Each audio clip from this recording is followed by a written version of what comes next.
Welcome back, everyone, to the Shock Absorber podcast, and it is lovely to have you along with us. I've got two lovely people along with me. Tim, welcome back. Thank you. Thank you for having me back. I like the Soul Revival jumper you got on there. Put some branding in. Yep. It's good. I always comment on people's clothes. I really wish I didn't do that, but anyway, it's like I'm trying to think of Why something. don't you notice my sparkling personality, Joe? Why is it always about the external appearance? Because your sparkling personality is amongst us all the time. Just so obvious. Ever present. Ever present. Yeah, that's right. Okay. And that voice you just heard is Joey joining us on the podcast again. Welcome. Hey. I should say Tim, children's pastor of Soul Revival Church, and you are our pastor at our Ride Gathering, and it's great to have you on there.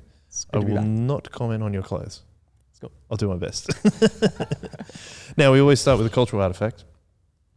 By the way, thanks for coming on, guys. I don't know if I said that. What would you like to talk about? We were kind of like, do we pick one? But we're like, let's just do multiple ones. What are you reading or watching? Joey, do you want to go first? Oh yeah. Currently, I've been reading a book that Mary gave me, my wife, because she knows I like Friends and she likes Friends too. And The TV show. The TV show. Mm-hmm. Yeah. I also like my Friends, but the TV show. And she'd previously gotten me Matthew Perry's biography. Oh, yeah. And so that's kind of just been making my way through it. Because he recently passed away. Yes, Right, that happened too. Yeah, and that was quite sad.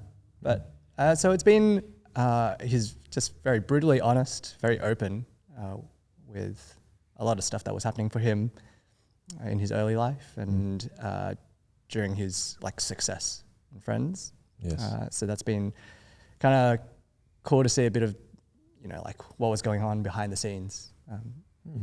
Throughout during that success. Is he plays Chandler in Friends? Was he your favorite character, or did you have someone It wasn't else? actually. Joey Was was. it Joey? Joey was my Joey favorite was- character. Not unsurprising given the name, but I never really watched Friends that much. I don't know why. I couldn't. There were bits of it I saw that were like, yeah, that's funny, but I never really stuck to watching it. Yeah. I mean, it was just one of those things. Surprisingly, that my parents were happy for us to watch, even as high schoolers.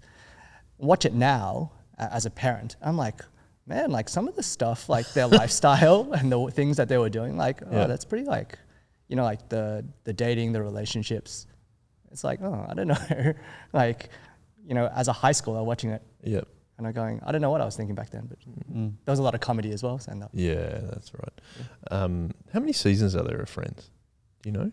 No, I don't. Oh, okay. It's like 9. 9, maybe? It's got to be up there because I remember reading something once back when it must have been maybe around the 7th season, something like that. That the cast each of the cast were getting paid $1 million an episode or something like that. Yeah, he mentions that. Yeah. It's crazy. We talk about how much the internet changes, linear free-to-air TV, but on another level that's on another level in America. We would watch shows together. We were just doing our Chip Lunch podcast, and I used to say, they were saying, we used to watch Hey Hey It's Saturday all together as a family, as an example. But because it's such a bigger population in America, the amount of people obviously watching a show like Friends, which is so popular on on once a week, the amount of people watching it, the amount of money and revenue that would generate just one TV show like that is huge.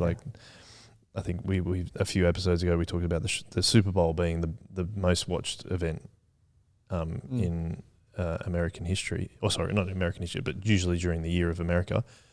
The year of America? Usually during the American year. And but TV shows like Friends or the last episode of Seinfeld, for example, is just phenomenally large. It's just so many people watching it at one time. Yeah. Do you want to say something, Tim? I was just thinking, the Seinfeld episode came up in a book that I read a little while ago called The 90s by Chuck Klosterman. Which was great. It was a really fascinating read as someone who had gone. I did my entire adolescence in the 90s.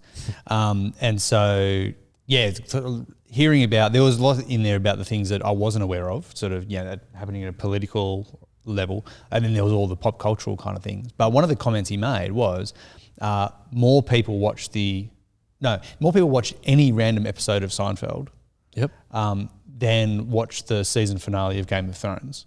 Right. And he was showing this idea that because of the limited number of resources available, more people watched a smaller number of programs. Yes. Whereas now, yeah, as you say, the technology of the internet means that we're used to narrowcasting now. And it's almost impossible to get those kind of ratings now, those kind of audience numbers, because there is far too much choice. And so even though the population is growing, it's spread across so many more. And also the fact that you now watch things out of step or out of time with everyone else. With others, yeah. And the difference between, turning up to school and you've all watched whatever episode of, name the show, was last night. Oh, can you believe this happened? Let's talk about this. And everyone in the playground is talking about the same thing at the same time because you've all just watched it, except for the poor lucky who didn't and has recorded and you're spoiling it for them and they're going to watch it tonight. But now there's no guarantee that what you've watched has any bearing on what anyone else has watched. Yeah, it's interesting. I remember at school it was always, I think it was The Simpsons. But also, I remember at primary school, it was always like there was a few people who could show off they'd stayed up later than everyone else. So it was like the footy show. I think the footy show was at 9 or 9:30. 9:30 or something. And I was always like, how do you get to watch that? And they're like, I stay up. I'm like, oh, okay. I was never allowed to do that. I remember the big controversy in The Simpsons was the Who Shot Mr. Burns episode. Yes. And I remember going to school one day and someone's was saying, oh, my dad's just come back from America and they've already seen who did it. Because, it airs 6 months in advance over in America because it always took forever to get to Australia. I don't know why. I don't understand why they do that, But that was the big news of the day was, so-and-so's dad had just come back from a US trip and knew who the murderer was. And it was great. Did they spoil it for everyone? Yeah, totally, absolutely. Yeah. I won't spoil it just in case anyone wants to catch up. It's like some 15 years ago at least. 25. 25, yeah.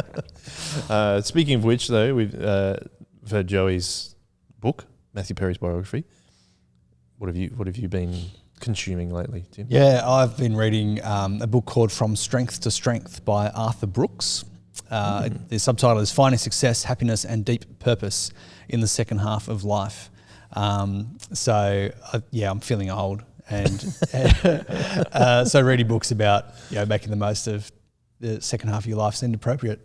But yeah, it was really interesting. And it's you asked me just before we started recording, Joel, do I feel old or was the book making me feel old? I think it's a bit of both. Like I was already starting to feel like, oh yeah, like I'm over 40 now. It's like I am in the second half. Like, objectively speaking, I've only got at best half of my life to go. But then also his first chapter is all about you're going to die soon.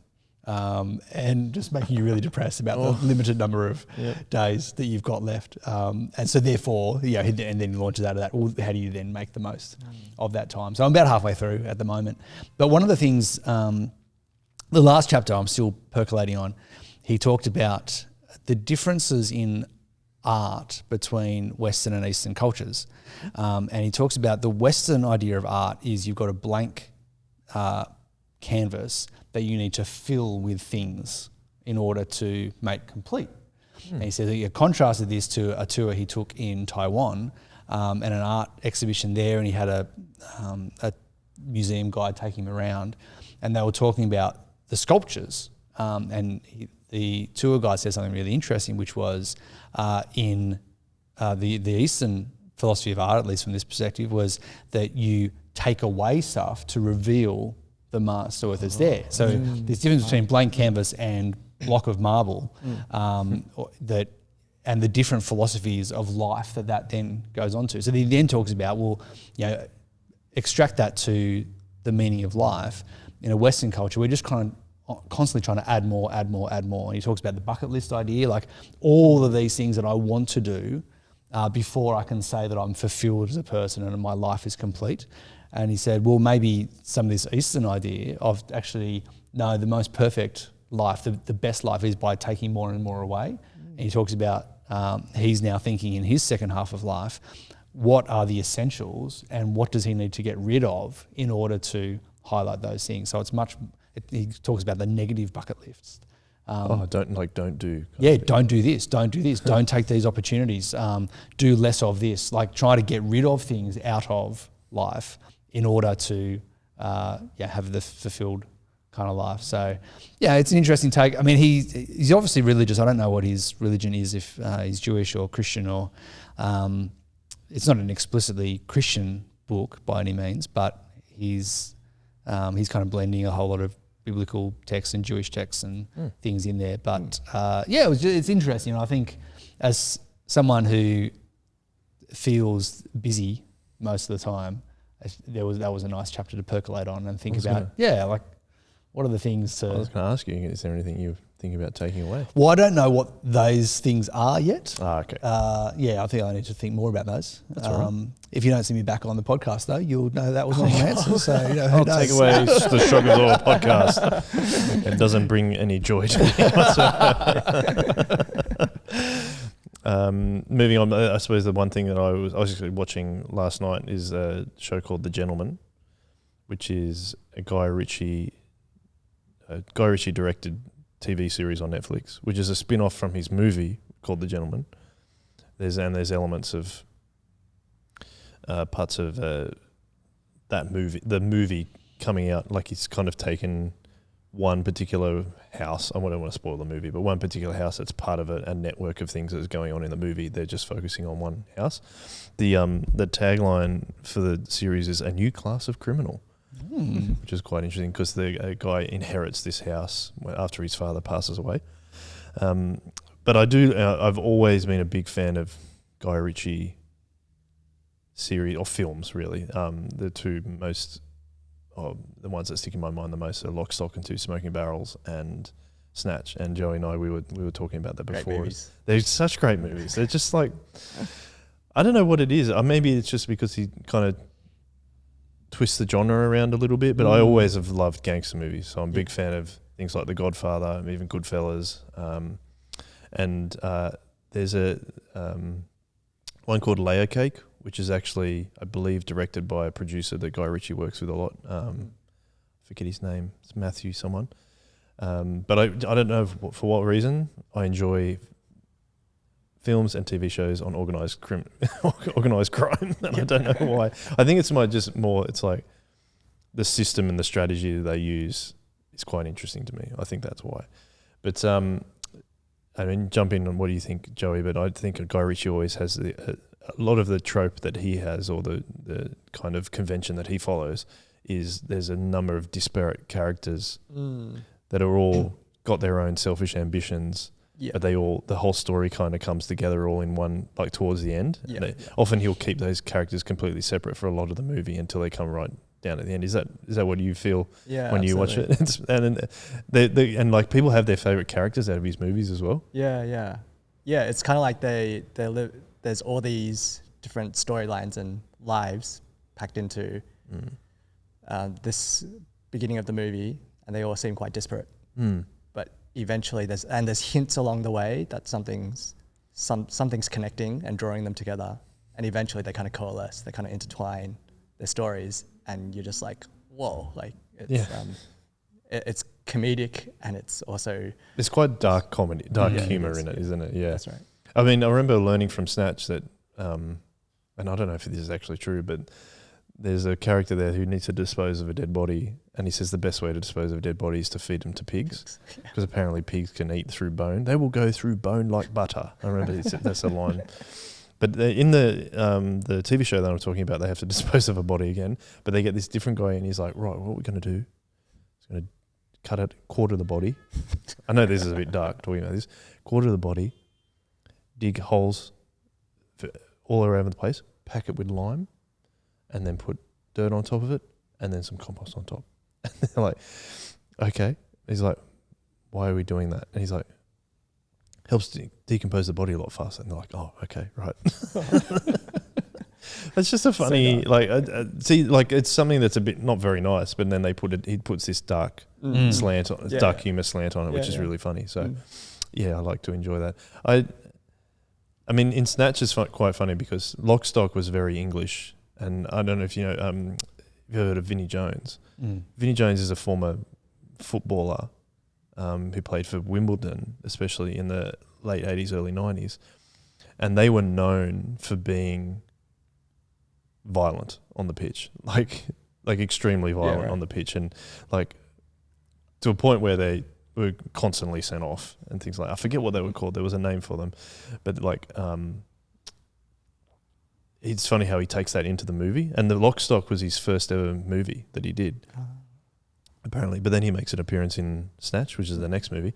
But also then it's got Brad Pitt, Benicio del Toro, and a whole lot of other characters. It's amazing that he goes from Lock, Stock to making Snatch, which is like all these like famous celebrity actors were quite happy to be part of it. So it's interesting to watch his Guy Ritchie's career development. But yeah, I don't know what our connection will be for the episode, but I think we'll got a whole lot of disparate stories that will come together right at the end. You've got to stay around to the end to work out the connection. That's it. Email in with your fan answers. theory. Oh, I like that. That's very good. First thing to talk about, though, is this week, Tim, you have been doing a number of podcasts. Made an appearance on a podcast called The Pastor's Heart, for example, with Dominic Steele. That's quite a reasonably popular podcast in Anglican circles. You also have been doing a couple of events because the book that you have a chapter in has been launched, the YouthWorks book. Please tell us more. Yeah, and we'll quiz you and about the contents of it. So it's called Australian Evangelical Perspectives on Youth Ministry, Identity, Church Culture and Discipleship. Okay. Available at all good bookstores? Available at all good bookstores. Excellent. Yes. So the idea of the book came from a history at YouthWorks. So we have a conference called House Conference, which a number of our listeners might know about. And the purpose of House Conference has been how to do really deep dives into theology, so take theology very seriously, and to then spend time applying that to youth and children's ministry. And so try and take children and young people very seriously as well. Ruth Lecabia, who is the Dean of Women at YouthWorks College, she edited the book. She pulled all these different papers together and a few others from different places. Like mine hadn't been a house paper, it had been presented somewhere else. But a few of these things which go deep into theology or theory with connections to youth ministry. Her comments over the last couple of days at different events and podcasts have been that it's fairly unique to find this coming together and this conversation in the world of youth ministry. So you've got a lot of deep theological works that don't often get to any application in terms of children's and youth. So they're very valuable for what they are. But as children's and youth ministers, you need to interpret those ideas into, okay, well, so what for how we minister to 5-year-olds, 10-year-olds, 15-year-olds. And likewise, on the youth and children's ministry side, so much of what is written in youth and children's ministry is just pragmatics, which is helpful and good. Like we want to know how to run good games and how to have upfront skills, how to pull apart the Bible and present creative children's talks or youth ministry talks, how to do discipleship, how to run small groups. So there's lots of practical things we need to do in children's and youth ministry, and that's where a lot of the books land. But there's very few that bring all of that together and try to purposefully have that conversation between how do we do deep theology with children's and youth ministry in mind. And certainly nothing really from a Australian and evangelical perspective. And so that's what this book is. So it's the number of papers from probably almost a decade, not quite, of different conferences and different places all coming together and all creating this beautiful mosaic of perspectives and theologies and ways about youth ministry. So it's going to be really helpful, I hope, for people in our immediate Sydney Australian evangelical context to go, oh, okay, this is helpful to give really robust understanding and underpinning of how we do youth and children's ministry. And hopefully it's also of real interest to those outside of Australia to go, oh, okay, well, like the Australians have a really significant contribution here. And so hopefully it'll be helpful for those in the US and the UK and other places to go, oh, okay, this is really helpful, and we can, the Australians have something really significant to contribute to the worldwide conversation as well. How do you think the response has been so far after launching the book? Yeah, super positive. We had a book launch last night as the time for this recording. About 50 people were there. Ruth spoke, a couple of other people spoke. We had a panel, which I and a couple of the authors were on. It was just really people are really excited by it, and there seems to be a bit of buzz, which is nice, which I think was where Dominic Steele and his Pastor's Heart, he kind of picked up because he'd seen around social media, he'd said, oh, there's a bit of a buzz here. There's people are curious and interested, and it's a significant contribution. So he invited us on to talk about it as well. Yeah. Well, congrats on getting the invite. Yeah, good job. Joey, I was going to ask you a question in regards to like what Tim's talking about. Yeah. We did an episode a couple of months back when we talked about how you came straight out of college, going straight into leading at Ride. Yeah. Can I ask you, over that time, have any of your perspectives changed in terms of being a minister and understanding children's ministry? You're leading you obviously have your own kids now. How do you think your perspectives on what your thoughts around children's ministry have changed since starting to lead a church and trying to implement the things that we do at Sorrel as part of children's ministry?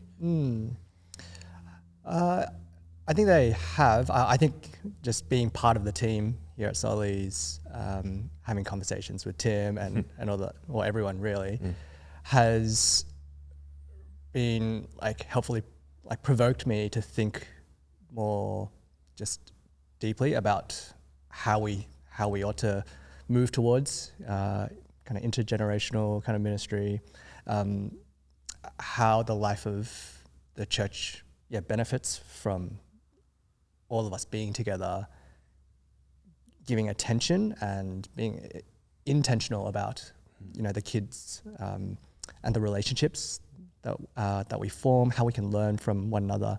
So I think practically for me, the church planting side of things has been like where my mind has been more focused on. But I, at the same time, have had to work through the training of some of our leaders for Kids Chill. I've really enjoyed and just been encouraged by seeing them spend time with the kids that come to our gathering, and them spending time teaching God's word, but also just enjoying time with the kids. Yeah. And building relationship with them. Over dinner, just having like everyone really participate and sit next to the kids, kind of go, hey, like, what did you learn? Like, what did you enjoy about Kids Chill? So I think that's been really good for me to wrap my head around. There's still plenty for me to think through, but I think that's been a really helpful just initiation and beginning of that. Yeah. I actually really love how you brought up the, I don't know, I was going to say acceptance, but I don't think that's the right word, but just the way that it's seen as normal.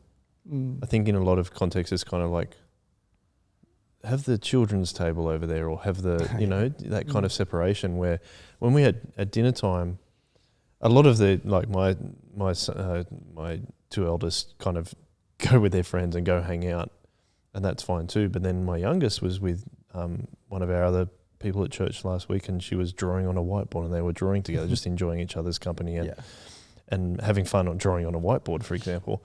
And often because we go to church on Saturday nights, same as Ride, but I'm at Kirrawee, we're often one of the last families to leave because we live like a 3-minute drive away, for example, so we often stay a bit later. But what was really interesting, my son, who turned 10 that day, I was just sitting around with a couple of friends. He'd been playing with other friends and they'd ended up going home, and he just came and sat down and just joined the conversation.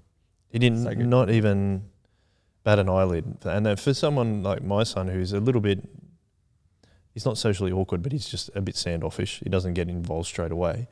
For him to just go there and go, yeah, this is what happens. And like, just like someone finished the part of their conversation and he just jumped in and said, yeah, this is what happened. That,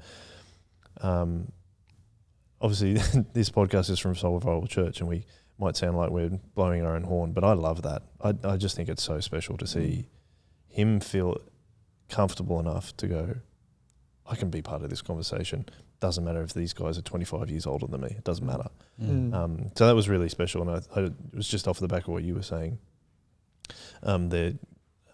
Joey, is that also that teaching time? I think that's really important. I listened to your episode when you're on Pastor's Heart, Tim, and I was really interested in the question, especially I think that one of your colleagues or former colleagues, Bill Salir, was on there, and talking about sin and how do we teach sin, and rather than just how do we teach sin to younger people, instead of just being like, oh, you've upset God kind of thing. There's a much more comprehensive way we can talk about sin for them to understand, and they can capable. I just was wondering, can you give us a little bit of insight into that in terms of how would you recommend we teach about sin to our youngest congregants? That's what we call it. The two things that Bill talks about in his chapter is, one, we can sort of underplay sin by making it kind of therapeutic, and it just, the mistakes or you've upset or those kinds of, it kind of lightens the language a little bit in a way that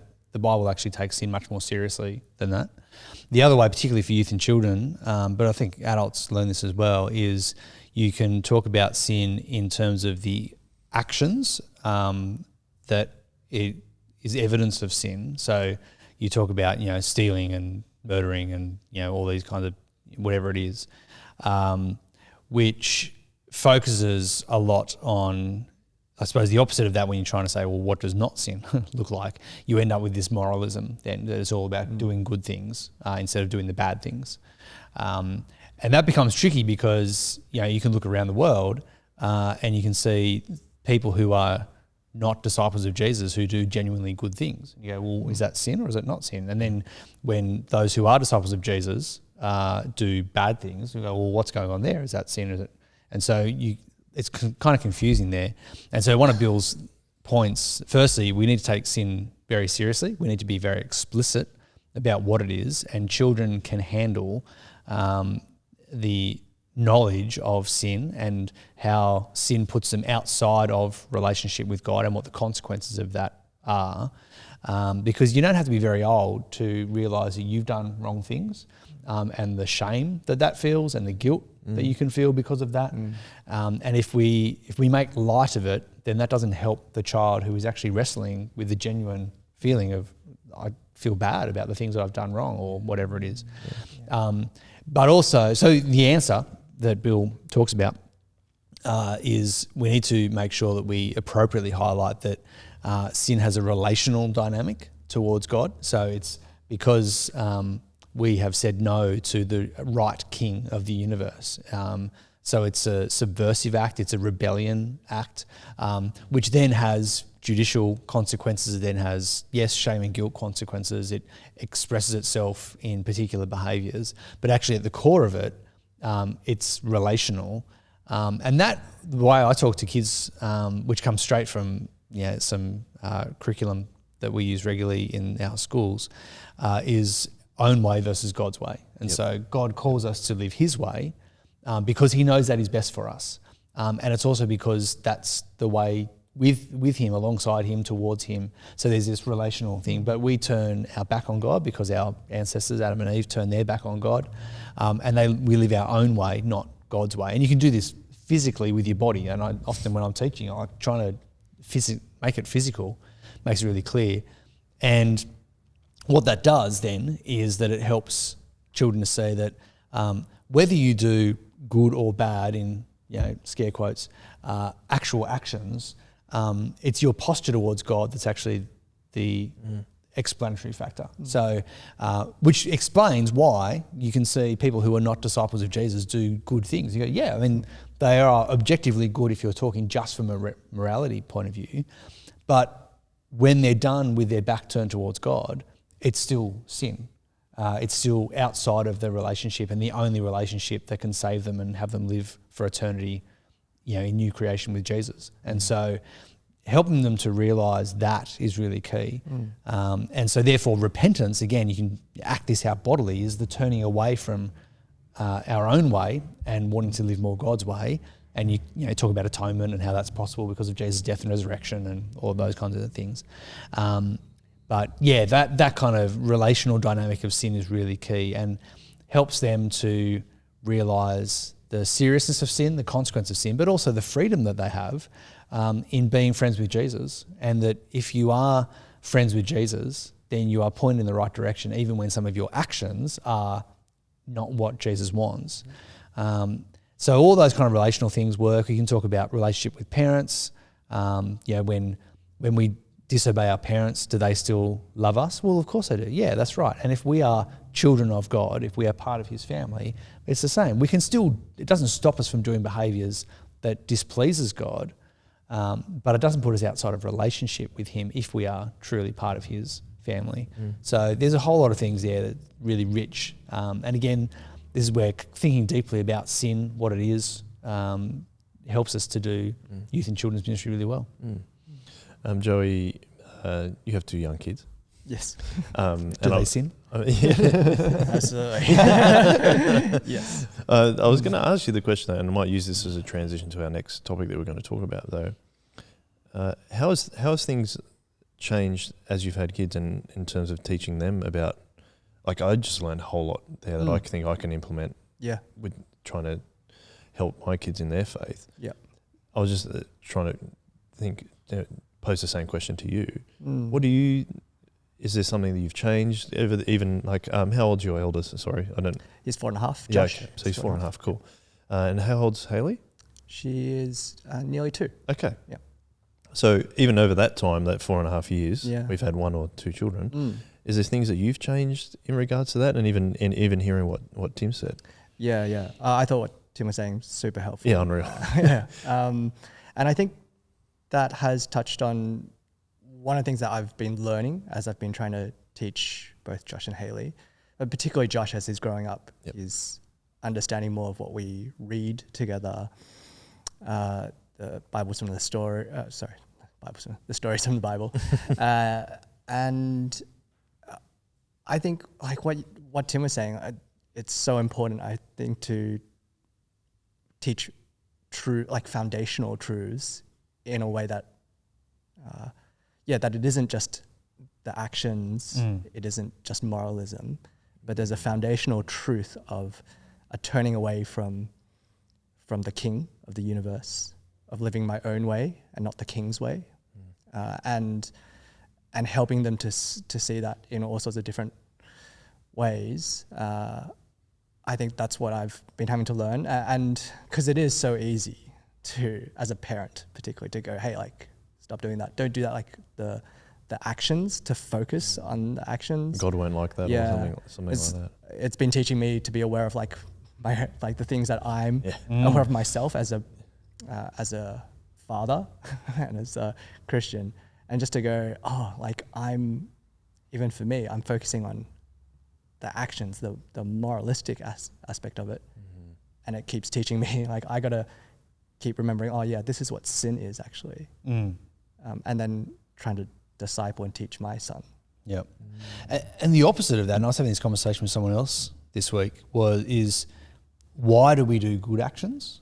And I think I find it really hard for myself, but also trying to communicate with kids that we don't do good actions with our fingers crossed, hoping that God will look favourably on us. That's very works-based, isn't it? That's right. Yeah. But it's like, if you, and we can teach this as parents, if you clean up your room, I will be happy with you.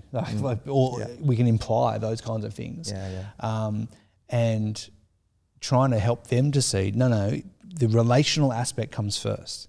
And so when you are a disciple of Jesus, when you are adopted into God's family, when your identity is sorted and who you are within the kingdom of God and the family of God, then out of that, as a response to that, you then do the good works that are in line with that character. But that's really tricky to communicate to young children, even to primary kids, because I think our default is just to go, if I do good, then authority figure, parent, teacher, God will be pleased with me. And it's helping to try and turn that around. And I think in families is a good way to help children with that we live this way because this is what we do. And McMasters do this. I don't know if you guys use this language in your household. We don't use it in ours, but they're kind of McMasters always X. I'm thinking about Stu's example actually when he talked about Crawshaws are always the last to leave or something. Stack chairs. Crawshaws stack chairs. That's what they do. And that idea that McMasters clean up before they leave, you know, and just using that language. And that helps your kids to know, oh, I do this because of my identity. My identity is first and the action flows second. Right. Yeah, rather than the kind of extrinsic thing of like, I just don't want to upset that person or you know, not do the right thing. Yeah, yeah. So I think that is really helpful. If we can, I mean, maybe that's language we could take up as families, how do we, that our kids learn, you know, identity first, actions flow from that, and then use that in the way that we talk about Christianity as well. As children of God, love their neighbours. Children of God work on their self-control, you know, under the power of the Spirit. Like that kind of identity first language. Yeah, like as McMaster says, where our identity is rooted in Christ. As a result, we do these things. Yeah, I like that. Yep. See, that's why we do this podcast. I'm learning things. And there's stuff that will already be true of you. So McMaster's always spend Christmas Day here. Yeah, that kind of thing. Or, I mean, you guys have been really careful about food choices, for example, in your household. Yes, that is true. And so that would be different to other families. McMasters make these choices about food and don't make these choices. You know, so we do it in other things. And so I think it's just bringing some of that language into our identity of who we are. Yeah. And it'd be interesting if children are growing up and seeing that in their families, they're seeing other families do similar things when they're in the community. It's like, oh, that it strengthens the identity in Christ, I think, rather than makes them feel different, because they're always going to have to, if they are. I actually heard Ruth say this on the Pastor's Heart, the podcast you're on, saying that how do they deal with being different if they're from a Christian family and they're in a secular environment? How do they deal with being different? And so they can come back and be in their family, it's the same. But if they're seeing other families have to go out, they go into community at church and see other families have to go out into a secular environment and do that as well. Like that's something that can really, provide I keep thinking of fortitude. That's not the right word, but it's strengthening. That's what I was trying to think of. Actually, my identity really does matter, and it's other people are doing it that I know. That's great, and I have really close relationships with them. Then I can do that in the world as well. Yeah, because I think kids need two things. They need to know that they're not really weird, which is where that solidarity through other families at church is really important. Yep. And so they grow up going, McMasters pray before dinner. We always pray before they go to bed. Pray before we go to bed. Yep. Yeah, and children, for a long time, they don't know that that's weird necessarily. Right. But as they go through primary school, they start to work out who they are and they identify, they might realise, not all of my friends pray before they go to bed. Oh, that's interesting. Like they come to an awareness of that at some point. Just an example, my kids at first realised that because of Scripture. Right. That, only these people go to Protestant Scripture, for example. Yeah. And so coming to church and realising, Waddingtons also pray before they go to bed. Beelharts is also pray before they go to bed. So they've got these, there's solidarity. It's like, we're not alone. But then also kids need to be able to see the contrast, and that helps build your identity as well. So when you see your identity in contrast to others, you say, that's interesting. We're the kind of family who does this, not that. And that's part of who we are. And so, I think that's really key. And one of the things we've talked about a lot on this podcast is, helping kids to be confident Christians.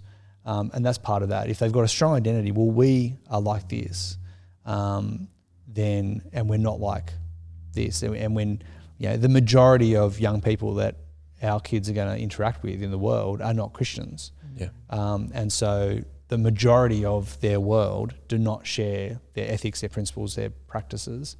And so being able to define themselves and have a strong identity about that and see the goodness of that, then when they rub up against the others and they go, no, we don't read the Bible at home. We don't pray before. We don't spend our Saturday nights or our Sundays doing this. You go, that's really weird, because that's a key part of who I am, and I love that part of me. Like, it's a really joyful part of me. And so that can help us be confident Christians as well. Mm-hmm. Yeah, that's cool. The reason I asked you, Joey, about your kids is a good transition to we had an episode that we did on sleep a couple of weeks ago called Sleep Working Through Ministry. So, Joey, why don't I ask you first, how's your sleep? Did you sleep all right this week or not too bad? It was up and down. Yeah. How do you? What's the biggest way you see it affects like your work and your ministry and stuff like that? It's probably just the weariness that you feel maybe towards the end of the day. You never make good decisions when you're tired. Yeah. Well, you're less likely to anyway. Yeah. And I guess with the family aspect of it as well, it's kind of just going home after the end of the day and going, wait, the day's not finished yet. Yeah. I'm going home. Duties as a husband, as a father. Yes. And to go, oh, actually, wait, and kind of being able to allocate the right amounts of energy that I need throughout the day, knowing when, in the afternoon, certain things that I'll do probably take a bit less mental space. Like I'm not doing work on my sermon in the afternoons as much because the brain power that's required for that. So I'm doing other things. I might, meet up with someone, or I might be doing some email admin stuff. Yeah, it doesn't require a lot of. That's right. Because I'm thinking about, I had this much sleep, this much energy. I also need this much for when I go home and so on. So yeah, that's helpful. It's kind of, I don't know, trying to work out how to wisely divide up that energy. Yeah, I know that neither of you are on the actual podcast, but Stu spoke about how sometimes in ministry there's this aspect of spiritualizing lack of sleep. As I'm doing it for the gospel, but there's the real danger in that, or a shadow in that, of going, you actually may not be leading well because of the lack of sleep that you have. So those kind of decisions, I think, especially in your early ministry journeys, are probably, to me, it sounds like it's a really good decision to go, how do I allocate the things in my day according to where my energies lie? And also, Tim, you said that you'd listened to the podcast. You said it was extremely convicting. Is that right? What was that? I have a lot of busyness, and particularly the last few months, particularly. January was less so, but February, March has just been, there's a lot on, a lot of late nights, a lot of working Saturdays, and so, just objectively tired, I suppose, with all of that. And so, realising that it affects life. And as you say, Joe, the family time never stops. So there's the responsibilities, actually can't choose to sleep in, because, there is responsibilities to get the kids up, do lunches, get them to school, walk the dog. There's all the household things that come with that. And so, there's just objectively a lot on at the moment. And so, this week, for example, was out late 3 out of 4 nights so far.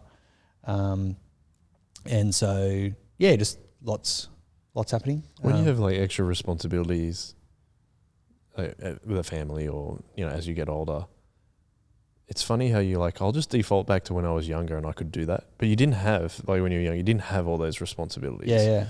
You didn't, you could sleep in a little bit. My daughter came in at 4:45 this morning into bed and went back to sleep, thankfully. But that wasn't happening when I was 22. No. And there's, not to paint parenthood in a negative light, there's so much joy in all of those things, and it's great to have those responsibilities, and it's part of what grows us up and matures us in really helpful ways, and it's sanctifying. It chips away at selfishness, it chips away at all those other aspects, grows us in the fruits of the Spirit. There's lots of really positives about that. I'm glad they make me get up in the morning. To get going. And so I think that there's heaps of positives, but just I suppose that tiredness aspect and weariness of, and there are times in my weeks or months where it's just kind of I'm not quite sure when the rest is going to happen. I look ahead and go, it's probably not this week. When is it going to be? I find that though sometimes, and you tell me if you guys agree with this, that I am someone that fills my life up with lots of things. But then when there's a bit of period of time where it's a little less a little less busy, I'll just find something else to fill up that time. Oh yeah, absolutely. Yeah, Do you we do fill that? the time that we have. Yeah, we just kind of going back to Brooks's book. That idea of chipping away things, and I mean, probably about 5 years ago, I was reading and listening to a lot about minimalism, and with the same kind of thoughts running through my head of what are the things that I can choose not to do or choose not to have, so that they're not worrying and taxing on me. And part of the thinking about minimalism with that same kind of view was one of the things that actually really excited my wife and I about buying an apartment and not buying a house, because I find no personal value in the effort of doing gardening and mowing lawns and looking after all those kinds of things. And in the house that we were renting at the time, I was spending more time doing that than the kids were playing with it. And so, that is one of those things that I've been able to chip away in the artwork that is my life. I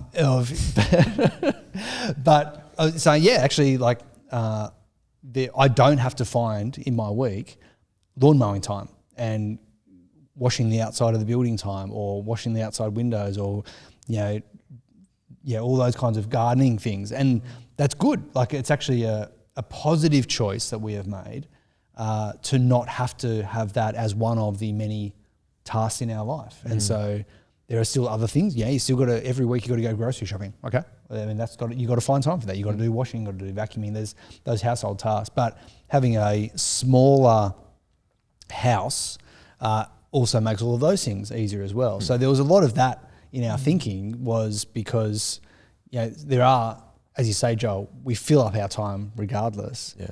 But to have one very significant thing that takes up, I know, a lot of people's weekend time or after work time, to not add that as well to the blank canvas. I've got to have this, got to have this. I've got to have a backyard. I've got to actually remove that as a conscious choice was one of the things that does free up. And so I guess part of what I'm thinking about, okay, well, what are the other things? What are the other bits and pieces? Probably not groceries. Probably that still needs to happen. But they're the kinds of things I think that this kind of, whether it's minimalism or David Brooks or just, working out how do you have a life that is not just putting more and more on. Or like mowing the lawn, for example, for me, if I do back and front yard, probably a little bit more than 2 hours, for example. So what's that, fortnightly? I try it. Hot tip, guys. Hot tip? I try and do the front yard one week and then the backyard another week. So it's 2 weeks in between, it's less time. But sometimes you get thwarted by rain. So now I'm back to doing it all in one go. Yep. So I need to let one grow long for a bit. And gee, that's boring, isn't it? Good on you for doing it, alternately. Like we've only got this tiny kind of almost 5 meters squared, like very small patch of grass. That doesn't get touched. Maybe once a term, if it's lucky. Yeah, yeah. I think there's value in leaving it. Hoping the agent's not listening to this, but no, you're letting it. What do they call it? Go to fallow. Like it's when you. I used to at my house make sure that the grass could seed properly. That was intentional choice that we were making. Yeah, yeah. Gosh, very thoughtful. I love the end result of a freshly mown lawn. It makes me feel very relaxed. I look out from the back door. I'm like. I do appreciate freshly mown lawn. Looks good. Yeah, the place we go to for Bible study, Paul and Day's place, they have great lawn. They do actually. I've been there. Yeah. I'm very happy that I do not have to look after it and that I can appreciate it every Tuesday. Excellent. That's very cool. I'm going to ask you about your sleep chronotypes, guys. Have you heard about this before? I listened to the podcast, so you have to remind me of the categories. No, that's fine. So there's 4 main types. And they are based on animals, which are kind of a bit odd, but there's the bear, the wolf, the lion, and the dolphin. So the bear is wake near sunrise, afternoon energy dip, tired by the end of the day. That's kind of me. I think I'm a bear. The wolf struggles to wake up, late day energy surge, and does best thinking at night. Braden said he was the wolf, he reckons.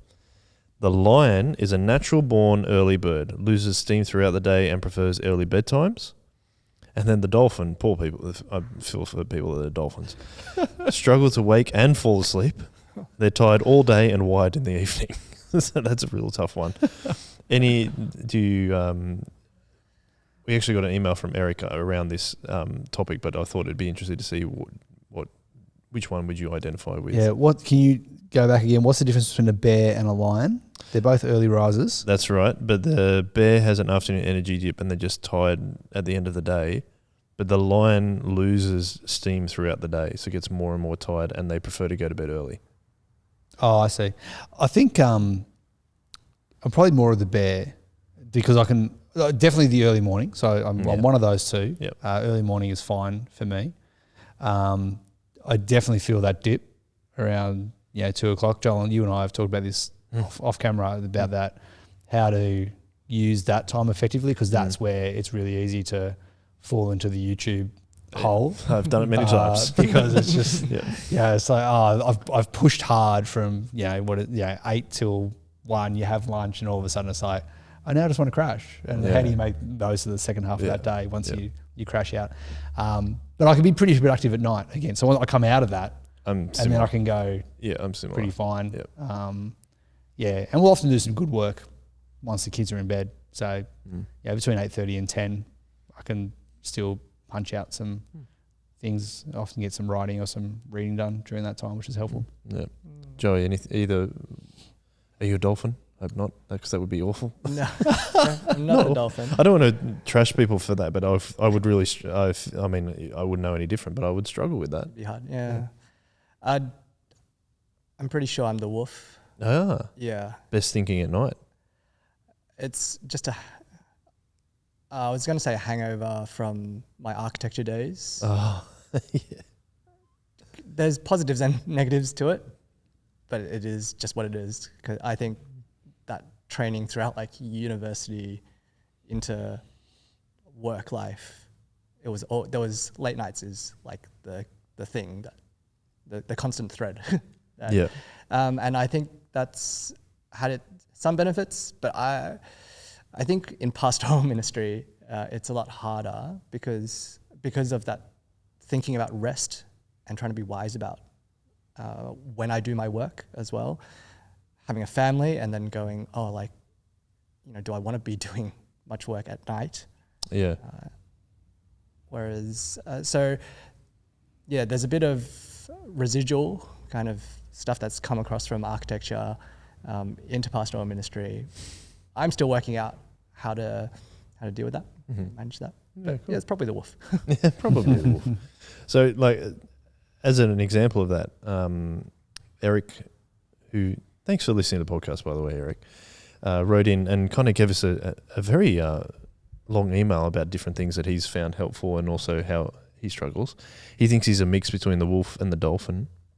But it was funny, he was said he was listening to the shock absorber when he was struggling to fall asleep. Which is funny.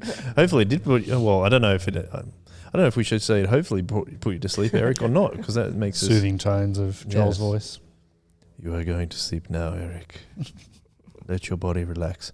He said he grew up as a kid going to sleep late and waking up late, and that continued on in teenage years. And he would say that his circadian rhythm was to go sleep between 2 and 10 a.m., which is very, very late. I've known some people that are like that, but I'm like, I don't think I'd be able to manage doing that the majority of my life. But he said he often got labelled lazy for doing that, but he does struggle to go to sleep and feels tired in the morning.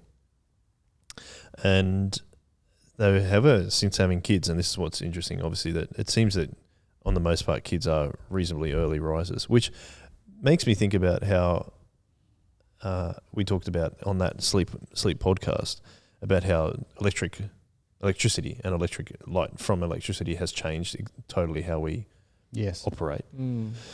And how that impacts our circadian rhythms, which are kind of mapped more to how the sun rises and sets.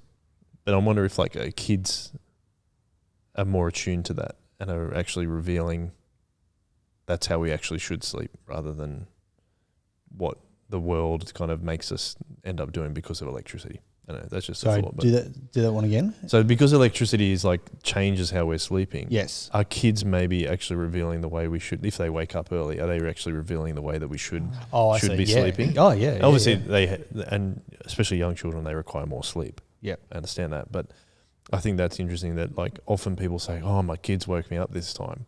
And it's like, isn't that because we may have been staying up late watching TV? Which only if works you were because watching of Netflix electricity? till 11. Yeah. Yeah. I mean, that's... And again, one of the things I'm curious about, I'd love to delve into more, is the biological science between these different types of rhythms. Yeah. And I'd also be curious to know, are we learning these? Is it inbuilt? Like, would people, 500 years ago, would they still have had these types of characteristics? Are they still, like, when the sun goes down at 7 o'clock and rises at 4, do you still have the people who are wandering around their tent, or they're medieval at 4 a.m. going, I just can't sleep? I'm a dolphin. I'm a wolf. I'm a dolphin. Like, I mean, it'd be interesting to know how much technology has shaped those things, and also whether we can learn particular patterns of sleep and what does that look like? Like Joey was saying with his architecture days. Yeah. Though, I mean, Erich sounds like from his email that having the kids hasn't helped significantly shift that. But yeah, it'd be definitely the technology changes that. And I mean, we pacify ourselves far later than we need to. And there's a lot of science about is it the blue light or the red? No, which one is the bad? Blue light keeps you awake. Blue light keeps you awake, which is in all of our devices. Unless you intentionally change the settings to remove the blue light. But even then, just the stimulation. And so part of it is visual stimulation, but part of it is mental stimulation as well. And so, he's Andrew Huberman, he's a podcaster, talks about the 3-2-1 rule. Don't eat 3 hours before sleep, don't drink 2 hours before sleep, don't turn off technology 1 hour before sleep. Just as a simple little metric that you can remember. I probably don't do that with food and drink as much. I think we probably eat closer to bedtime. Yeah, I did that last night. Had a bit of dessert at about 8:45. Yeah. So I'm not sure. Yeah, keep that. And it also depends on the night, where the technology is played in that as well. But I think that it sounds sensible in terms of actually helping your body to wind down and having those routines that help you create sleepiness in you that you can teach your body to learn over time seems to be something that is possible. But it'd be interesting to know more about the. Like I do work sometimes at night on a computer, but I find that that's not helpful at all. Like because of the blue light thing that you're saying. But I do find, for example, reading, even if it's engaging reading or you're learning something, that still is okay to help me relax into sleep. And it could be the light, could be just reading off a page, because I don't like to read. I only like to read physical books, for example. For me, I was thinking about this last night actually, that it's also, for me, it's also people. So because I'm introverted and I sort of need to need some time. Need time to myself to sort of recuperate and reconfigure, I suppose. I don't know what it is. But last night I got driven home by my boss, Andy, which was lovely, chatting away and having great conversations in the car. He dropped me outside the front door. I came in, everyone else was asleep. I went straight to bed and then lay there kind of going, I kind of feel like I was still wired from the interaction. Yep. Whereas a couple of nights earlier, last week I had a very similar trip back from Newtown, but had consciously avoided accepting any lifts home so that I could walk to the station by myself, catch the train by myself. Yeah. And I think that night was able just to walk in, got home similar time, 10:30, everyone's already asleep, and was able to go straight to bed and didn't feel wired. And I think part of it was the difference in the relational dynamic that I'd had just before bedtime. So that was interesting as well. It was for me, someone just experienced FOMO. Right. I need to have a lift home with everyone. We just had a good time. Now we can just extend this. We're just going in the car for another hour. Like that's what I would be like. But I still have a similar thing of feeling wired. We had our church AGM this week at the time of recording. and I didn't get into bed until at least after 11 o'clock, but I was still thinking about all the conversations I'd had with people. And it's interesting that you're talking about winding down. Erich says that he still feels wired after going to doing youth ministry on a Friday night at 10 o'clock. He feels wired for a few hours, but then also feels really tired, which must be pretty difficult to deal with. I was going to ask you, Joey, do you have any kind of wind down practices you like to implement? My sleep hygiene is not great at the moment. So I mean, the 3-2-1 thing, that's part of just helpful sleep hygiene. And for a while, I think maybe a year or so back, I was looking into it. I don't know if I've mentioned previously, but because I'm on a CPAP machine, so my sleep's not great in general, as in I have sleep apnea. Oh, really? Okay. I used to snore like crazy. Now I'm like Darth Vader, have a mask on at night. And so that's better for my health to have this machine that helps me to breathe and not stop breathing during the middle of the night. It's good. Yeah, good for the heart and the brain. But at the same time, it's sleep is not like it used to be before. It's not. There's much less deep sleep, I think, for me than I used to have, and so the CPAP machine doesn't always help the quality of sleep. Sometimes it does, but it's actually more for just the physical, like breathing aspect, like the heart and getting oxygen to the heart and the brains. But so winding down, I think at its best, it's been just what we're talking about, like just having a book to read and a physical. For me, it's a physical one as well. So I don't like reading off a screen. And I think those periods where I've been able to do that, where for me it hasn't been a particularly deep theological book, but just a book that whether it's a fiction book or a biography, something that's kind of telling the story that's kind of lighter. Having that to just wind down before bed has often been helpful for me.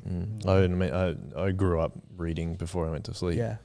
And I read a lot of non-fiction now, but I found exactly what you're saying. I found that if I'm going to getting ready for sleep, it's only biographies or fiction books. That's the only two I want to read. And sometimes I fall asleep listening to a fiction book as well. So that makes total sense.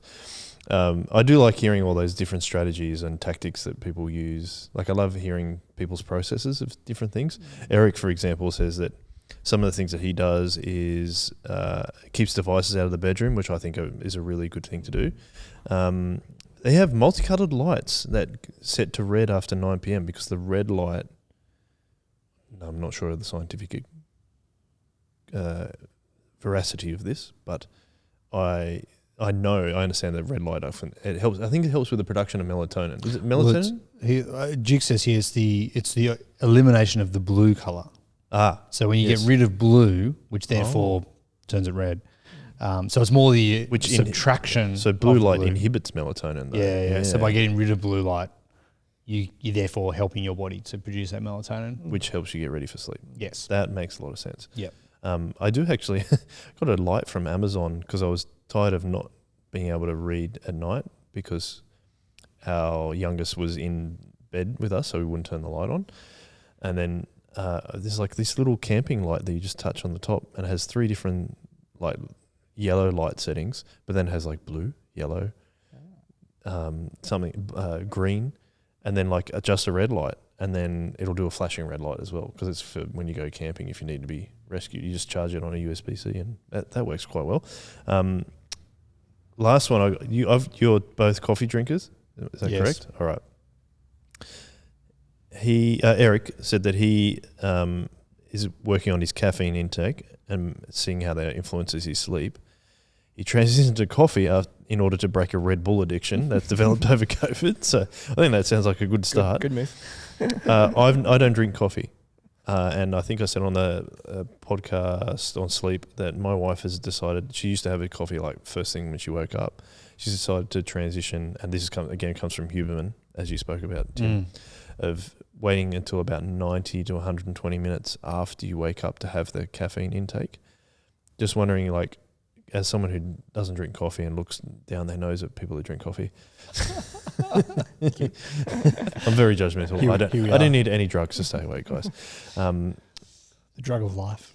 It's high on life. Gosh, I just sometimes the way that people talk about coffee, it's like I like the smell of coffee. Anyway, as coffee drinkers, would that be something you consider doing? Would you delay the coffee because apparently it spikes your cortisol and then you feel worse later in the day? But how much would you change your caffeine intake in order to influence how well or how badly you sleep? Go on, Joey. I've thought just a little bit about it before. I try not to have a coffee anytime after midday. So I usually just have one coffee, unless if I'm meeting up with someone and there may be a coffee at lunch. But usually, for me, I just try and keep it to one coffee a day because it doesn't necessarily have the biggest effect on me waking up, but I just kind of enjoy. Maybe I just got used to it when I started as like a habit, like when I was working previously. There's a level of an enjoyment with the smell and the warmth and stuff, I think. Yeah. Yep. I like doing pour over, so it's kind of a bit of just a fun thing for me in the morning, maybe almost a bit ritualistic. Yeah. But it's a pattern in the morning, a habit, I suppose, that helps me to get going. But I try to not have caffeine after 12. And so I've read somewhere before, I don't know if it might need a fact check, but that the caffeine, the effects of it, they stay for a lot longer than we think.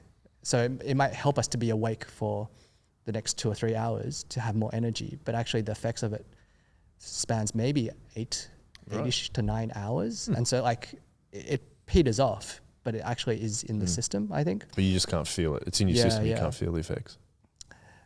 Might need a fact check, but I think, but for me, it's kind of before midday. Is that similar for you, Tim? Coffee? No, I just have coffee all the time. In fact, I think I've got a genetic immunity towards coffee. Do you? Yeah.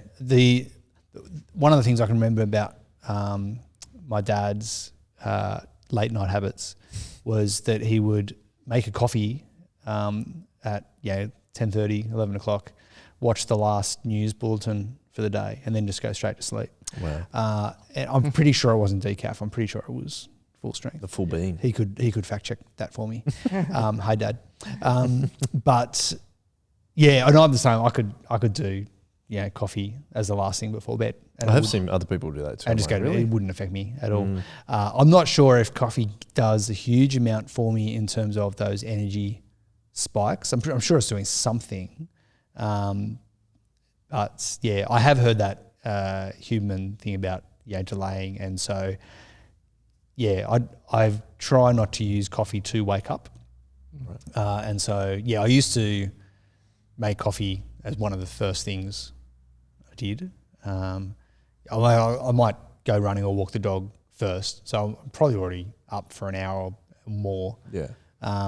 Before, even if I was to make one at home, at about 6-ish, 6:30, but even then, I probably don't have my first coffee of the day until 8:30, 9 o'clock.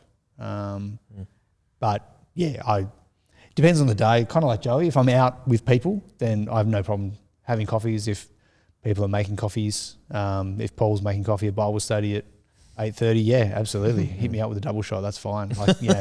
I really like the taste of coffee. And so, but I'm not quite sure what it's doing chemically for me.